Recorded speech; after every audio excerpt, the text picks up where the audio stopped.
Coming up on Market to Market. The Supreme Court opens the taps for waters of the U.S. lawsuits. Texas torrents take their toll down south. And tobacco farmers find a silver lining as they transition from the golden leaf. Those stories and market analysis with Tomm Pfitzenmaier next. Funding for Market to Market is provided by Grinnell Mutual. You think differently about a customer when you stand in the middle of his dreams. We work to make sure you get covered right. Grinnell Mutual, a policy of working together. Information on finding an agent near you is available at grinnellmutual.com.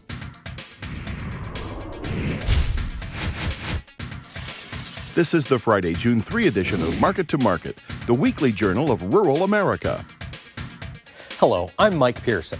Consumers sent out mixed signals about their view of the country's economic future.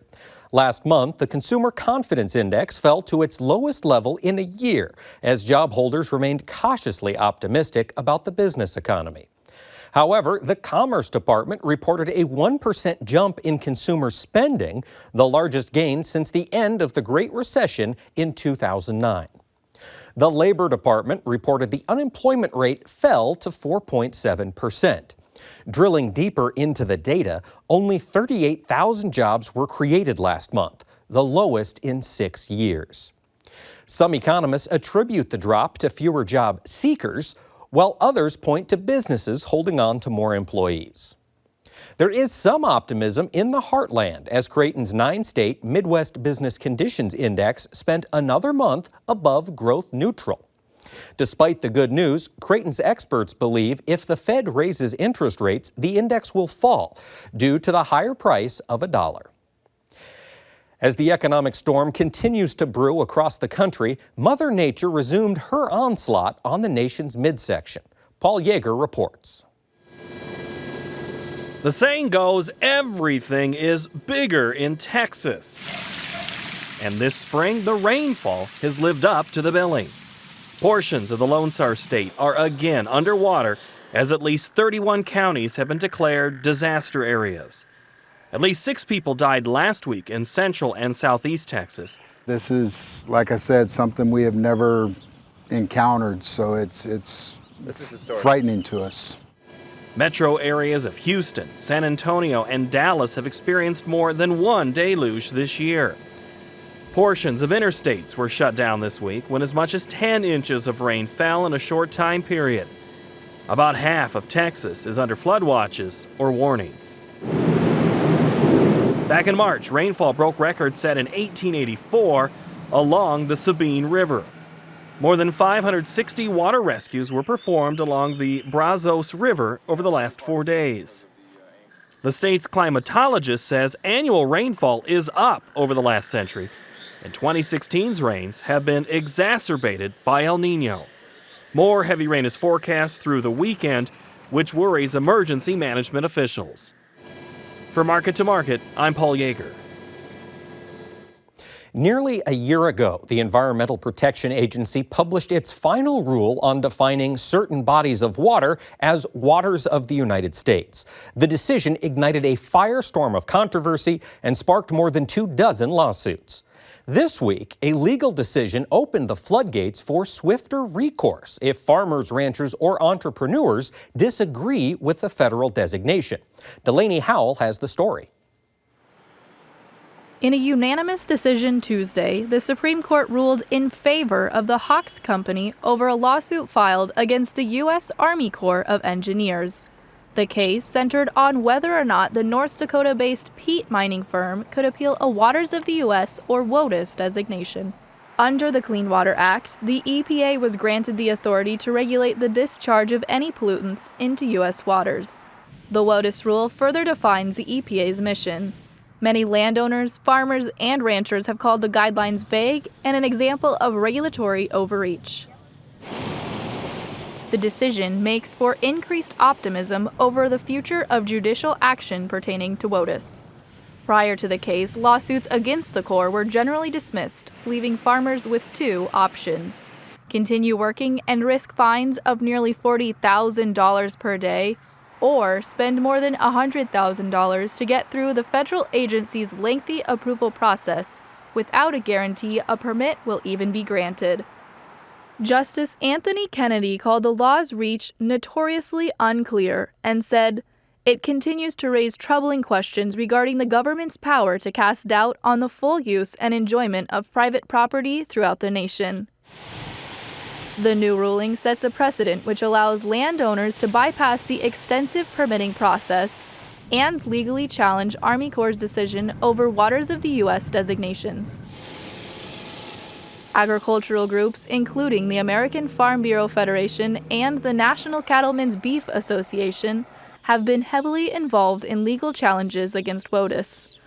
Both groups had filed a friend of the court third-party brief prior to the ruling. The AFBF hailed the decision made by the Supreme Court and called it a victory. Today's decision removes a huge roadblock that has prevented landowners from obtaining relief from the courts when the court illegally claims their land is federally regulated water. Now, farmers and ranchers can have their day in court when the government tells them they cannot plow a field or improve a ditch without a federal permit. For Market to Market, I'm Delaney Howell. As a way to help tobacco farmers recover from the Great Depression of the 1930s, the federal government established quotas that put strict limits on how much could be grown in exchange for government price supports. The quotas were successful in helping many farms stay afloat through more than a few lean years. By 2014, the last of those payments were made to producers, leaving them to establish contracts with tobacco companies or find another way to make a living. And as producer Peter Tubbs discovered, many have found a silver lining as they transition from the golden leaf. These pallets of organic produce at Eastern Carolina Organics are destined for the 5 Whole Foods stores in the Raleigh-Durham Triangle. The organic strawberries, kale, and greens were grown on land that once supported tobacco, but is now transitioning to organic produce as a result of the 2004 Tobacco Transition Payment Program. But TTPP dollars did more than change the economics of individual farmers. Grants from the program helped assemble the infrastructure needed to assist farmers in increasing their reach into new markets. They do all the marketing for us, and so it gives me more time to work on, what I like to do, which is farming. Most of the produce from his 300-acre farm goes to Eastern Carolina Organics. The farmer-owned co-op began as a wholesale food aggregator, coordinating with farmers to grow the produce the market needs, then delivering the produce to retailers and box delivery companies. Farmers receive 78 cents on each wholesale dollar, with ECO covering its expenses with the remaining 22-cent margin. Matching farm production with consumer needs requires coordination with distributors like ECO. They have a production planner that works with us every January, and they try to figure out what we want to grow and what they need, and we just try to work it out to what's best for both of us. The coordinated production plan means the producer grows, harvests, and packs produce, then delivers it to the ECO warehouse in Raleigh. ECO staff then inspects, sorts, and repacks the produce for delivery to other wholesalers and retailers in the region. One of the greatest pleasures of my job is being able to send checks every week to farmers, and especially being able to tell elected officials and other economic development representatives that we've paid over $20 million to North Carolina organic farmers in the history of our company. ECO began as an experiment to learn if the Raleigh-Durham market was ready to support locally grown organic produce. Access to a market conduit encouraged farmers to risk the organic transition period in order to convert conventional ground. The results have been positive, both economically and environmentally. We're actually ending up at the end of the day making more money growing products organically. I think it's simply because the consumer wants the higher quality product and they're willing to pay a little more money for it. Consumer appetite for organic produce has resulted in growth for both ECO and other organic vendors in the state. In 1999, North Carolina had 27 retail grocery stores with substantial organic inventories. Today, the state claims over 500 such outlets. Even with 1,700% growth in availability, only around 1% of state vegetable consumption is organic. This growth has allowed ECO to move into a larger warehouse space with 2 different cold rooms to maintain the produce cold chain from field to store. Some produce crops, like kale and strawberries, are temperature and humidity sensitive and must be iced down in the field to protect them on the journey to Raleigh. Once unloaded, they are moved into 38-degree storage as quickly as possible, and they remain in the cold as they are sorted and packed for delivery. Feedback from retailers assisted ECO during its startup phase, down to details like how to pick and package broccoli. The learning curve is never ending. What's very special for us is that the communication works both ways, and when we hear from our farmers that there's extreme challenges with growing any certain crop or maybe in accessing the seed, we're out there trying to figure out how to help them. Organic production has built-in market advantages. The 3-year switchover period is a barrier to entry for conventional farmers. As a result, the smaller number of players in the organic market experience fewer price swings. Owen Rouse has transitioned his farm twice in the last 15 years, first from tobacco, corn, and beans to conventional produce. Recently, he has been switching to organic production, and the benefits have been more than economic. I think the soil's a lot healthier, for one thing. It's not getting a lot of herbicides sprayed on it to actually deaden the land. I think we have a lot better quality, healthier soil now than we used to have. We use a lot of cover crops also in times when we don't have actual marketable crops on the field to help build up the land. Using hoop barns, North Carolina farmers can grow produce crops year-round, which keeps employees busy year-round, reducing turnover. Replacing chemical input costs with higher labor spending helps the local economy as workers spend their incomes in the community. For Cottle and Rouse, the downside of producing organically is that the organic customer is growing more sophisticated. 10 years ago when I first started growing crops organically, the quality didn't have to be quite as good as it does now, and it's mainly because you got more competition from other farmers, and also you got the consumer that they've seen it pretty, so they expect the next time for it to look that way. But we produce, I would say, a much better quality product now organically than what we used to produce conventionally. With consumers willing to pay a 15 to 60% premium for organic produce, organic production can be economically viable on a much smaller scale than conventional commodity crops. Many of the 40 growers who supply ECO are working 100 acres or less, making farming a viable option for those just starting out. The move away from commodity crops is one reason the average age of North Carolina's farmers has dropped from 53 to 48 in the last decade, while most of the country watches its farmers grow older. Cronic believes the switch from tobacco quotas to produce farming has done more than just put cash into farmers' pockets. But we really wanted to make sure we were reversing the conversation that our farmers were having with their children. And partially that's how do we restore farming as a really dignified career so that people feel like it has some good security for them. It's not just financial security, but it's the kind of thing they want to tell their next generation. Son, daughter, if you work really hard and you do well in school, you too can grow up to become a farmer. For Market to Market, I'm Peter Tubbs. Next, the Market to Market Report. A smaller harvest in the southern hemisphere and funds going long pushed the grain markets higher. For the week, the July wheat contract rose 16 cents and the nearby corn contract gained a nickel.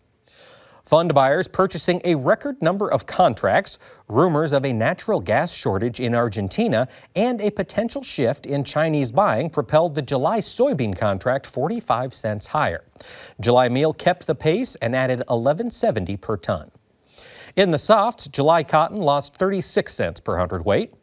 Over in the dairy parlor, July Class 3 milk futures gained 73 cents. The livestock sector was mixed as the August cattle contract reversed last week's trend, rising $1.37. August feeders were flat, and the June lean hog contract put on $4.90. In the currency markets, the U.S. dollar index lost 147 points. July crude fell 71 cents per barrel.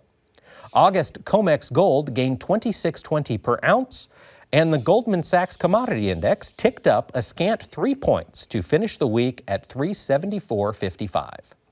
Here now to lend us his insight on these and other trends is one of our regular market analysts, Tomm Pfitzenmaier. Tom, welcome back. Thanks, Mark. Mike. That's all right. It has been an interesting week, and a lot of that interest has been in the soybeans. We'll get to those in a second. But Friday was an interesting day broader market-wise as we only added 38,000 jobs. Does that take an interest rate hike off the table for the foreseeable future? I don't think it takes it off the table. I think it probably delays it from June to July. Plus, you've got the prospects of this Brexit vote coming a week after the FOMC meeting, and I think the trade thinks the same thing. They're going to be reluctant to raise rates ahead of that vote. So I think there's a pretty high probability, 65-70% of a rate hike in July. And if we don't get one in July, then it's post-election. I think that this is sort of the last shot. If we don't get it then, we aren't going to get one. And I do believe we're going to have a rate increase in July. Okay. So this break in the dollar we saw this week, particularly on Friday, probably not long lasting? I don't think it's, I think what Friday told us was that there's a cap on the dollar in the short run, and I wouldn't be surprised to go back and test that cap. I mean, it's the situation still is that U.S. interest rates are rising while everybody else are either going down or are flat, which is going to tend to be dollar supportive. So, but the summer might not be all that exciting in the dollar index. All right. As we look for something that really hasn't been all that exciting for the past little while, is the wheat market. But this week put on 15 cents. Was this just spillover support from beans, or what was driving wheat? Yeah, I think it's spillover. I mean, it was just a general fund buying of all the grains, and I think wheat kind of got caught up in that. And, we did have one day where wheat was down like 16 cents. So, I mean, there's a lot of wheat in the world. There's not really much threat to the wheat. Harvest is not that far around the corner here. There aren't that many people talking about problems with their wheat crop. So, and I'm not saying there might not be some more up. There could be another 20 cents up. There's some resistance up here about that far from here. But I wouldn't let myself get all excited about much more than that. Get into the low fives on Chicago as your benchmark. 510 to 520, I think, is certainly a possibility. If corn breaks up above its resistance, I think that'll help support the wheat market too. Now, you mentioned if corn breaks up above its resistance.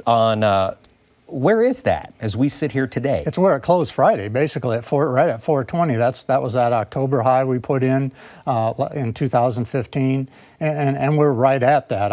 I guess I'll be surprised if we don't break up through it, which is probably going to propel corn to something higher than where we're at today. So looking at December corn, is 450 in the cards if we break strong on Sunday night, Monday morning, and push up over that 420? That would be the top end. I guess I'm more inclined to think 438 to 445, but yeah, somewhere up in that area. So how should producers be handling that given the uncertainty of the weather event, this talk of a La Nina coming sooner than expected, with 440 to 450 potentially on the table? How do you advise folks to take advantage of that? Well, one of the things I think you have to do is be mindful of what's coming up here next Friday with this USDA report. I think you want to have something, because there's going to be some trigger here that's going to top this market out, and that could very easily be that report. So I think you want to have something done ahead of that. Now, if you're so optimistic that you think we can wait and get the futures, do that. You can buy $4 puts quasi-reasonably. Do that to get some kind of a floor in. The struggle in corn market, for me and for most of the people I talk to, is most farmers would really like to see a 4 in front of their corn price. So you got to try and triangulate some way where you think you can work that out. Now, maybe that's by selling a July contract. July's up in 430, 431. You put a dime on that, take some kind of a shop the basis around. You might be able to get 410 to 420 for corn if you're willing to store it for a little bit.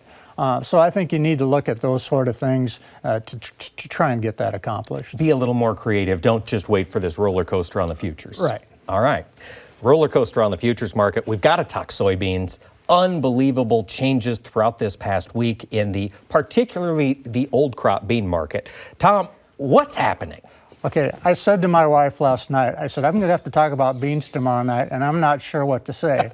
She says, put a brown paper bag on your head and buy some tap dancing shoes, which may have been good advice. We've got fun buying like crazy, particularly in the July contract, and there's little bits of things. It's interesting to me. One of the things they were blaming it on was weakness in the dollar. Well, the dollar rallied for the last, except for this week, is up for a month, and beans went up despite that. So X that idea off. There is some talk about a reduced Argentine crop, like you referred. Maybe they're going to have trouble getting them dry and getting them to the port, and there's some optimism that maybe that'll prompt some switching to U.S. origin. We haven't seen a lot of that, or really any signs of that yet, but it could very well come. There's an expectation the USDA is going to lower or increase their export estimates in that report next Friday, thereby decreasing carryout a bit. So that's a little supportive. And then we've got the ongoing concern about El Nino ending and a La Nina kicking in, probably not to affect corn in July, but could affect the beans in August and bring heat and dry, all the nasty things that supposedly go with that. So all that's part of it. And then there's just general fun buying, because they see a market that's going up. It continues to go up. The more they buy, the more it goes up. And it's just kind of I guess I'd refer to it to some extent as a Seinfeld rally, and a lot of it's about not much of anything. And you're just on a ride. Yeah. Today. Yeah. Now, new crop beans, you mentioned we could see that fear of the La Nina develop. We've got a question here from one of our Facebook followers. This is from John in Jespen. We encourage all of you to send in questions to us on Twitter and Facebook. John is wondering, how far along should I be in marketing my new crop beans? Well, I guess it's my estimate that by the 4th of July, I think you're going to want to have half your beans sold. At this point, probably 25 to 35% is about as strong as you'd want to be. Again, I'd be more inclined to use puts, given that we don't know how high is here. I'd be a little reluctant to be too frisky with the futures market. But you can buy a 1060 put for around 50 cents. Maybe someday when your shirt's topped out, you can sell a call to help finance it, or do something like that. But I'd probably just buy the put. If we do continue to go higher, roll the put up and just keep locking in a better floor. Okay. Yeah, I mentioned $4 is kind of a number people like in corn. I think it's $10 in beans, and they can achieve that with November beans closing around $10.85, I think, on Friday. You can pretty well lock in $10 plus for beans, and like I said, I think 25 to 35% of your beans at those kind of levels certainly wouldn't be a bad idea. All right, well, let's talk livestock market. We saw the live cattle market last week. We might have bottomed again. We're at the bottom of that trough we've been in here, and now we're trading back upwards. What's the upside on this nearby contract? I guess I wasn't surprised to see June move back up to 122, and we hit that on Friday. There's probably a little more in that. I think there's even more than that probably in the August and October. They were down in that 117, 118 range. I think you could certainly see them up 120 plus. There are those that make the case for them moving back up from the 125 to 126. That'd be the top end of what I would expect, but there is some upside. The meat seems to be finally moving a little better. We did have this nice break in the dollar on Friday. If we can keep that suppressed, that should be good for exports in both pork and beef. This pork rally we've had should help make beef a little more competitive than it has been recently. So all that stuff combined, I think, should be pretty supportive on the beef side. On the feeder cattle side, flat on the week. Where do we stand in that market? Well, you've got the support from the fat market, obviously, which is a supportive factor, but you've got this rally in meal and rally in corn, rally in DDGs, and that tends to be a negative for the feeder market. So I think that's why you've seen that market maybe a little reluctant to move up. I do think there's upside potential, maybe 148 to 150 on the August contract. Getting above that, I think, is going to be difficult unless we break corn and beans. I mean, corn and beans, with everybody and their brother along, when they decide to get out of this thing, there's going to be an ugly period. And I don't know when that's coming, but there's an ugly period coming. And when that happens, it could be supportive to that feeder market and keep a sort of a floor underneath that market. Okay. If or when we get those longs transition into shorts, would you expect to see kind of a breakneck move on the feeder side, or would that mainly happen on the corn and soybean side? I think it's possible in the feeder side. I think it'll be more likely in the grains, but I think you could see some unwinding of whatever's been going on the negative side in the feeders too, to give it a nice little pop here. Okay. Now you talked about this nice rally in the pork market. We did almost $5 this week in lean hogs. What's the top end on this? Well, you know, I had been thinking all along we could probably should be moving back up in that 82, 83 range, so it overshot where I thought we were going to go by a couple bucks. The way it's closed technically, it looks to me like you're making new highs here. You could move back up in the upper 80s on this hog market. So and then you better be prepared to do something, because things haven't changed that much. And then it'll be somewhat dependent on exports and how the demand shakes out between all the meats. Watching to see how strong or weak this dollar stays as we go into the future. Yeah, these high grain prices should be beneficial to cattle and hogs both, because it should help keep weights in check. So I think in that respect that's going to tend to be supportive. Okay, how far out would you want to make some sales in this hog market? Well, I guess I think you can go all the way out to December on this kind of this is a pretty good rally. Yeah, it is. All right. Well, all the way out to December. We'll talk meal in more detail in the Market Plus segment. Tomm Pfitzenmaier, thanks for joining us. Thanks, Mike. That wraps up the broadcast portion of Market to Market, but Tom and I will keep the market discussion going, including answering more of your questions during Market Plus, available on our website. And like us on Facebook. You'll find links to some of our videos, and you never know when we might go live for a behind-the-scenes report. And join us again next week when we'll examine how one dairy family found a way to boost profits by taking a direct path from the bulk tank to the front door. So until then, thanks for watching. I'm Mike Pearson. Have a great week.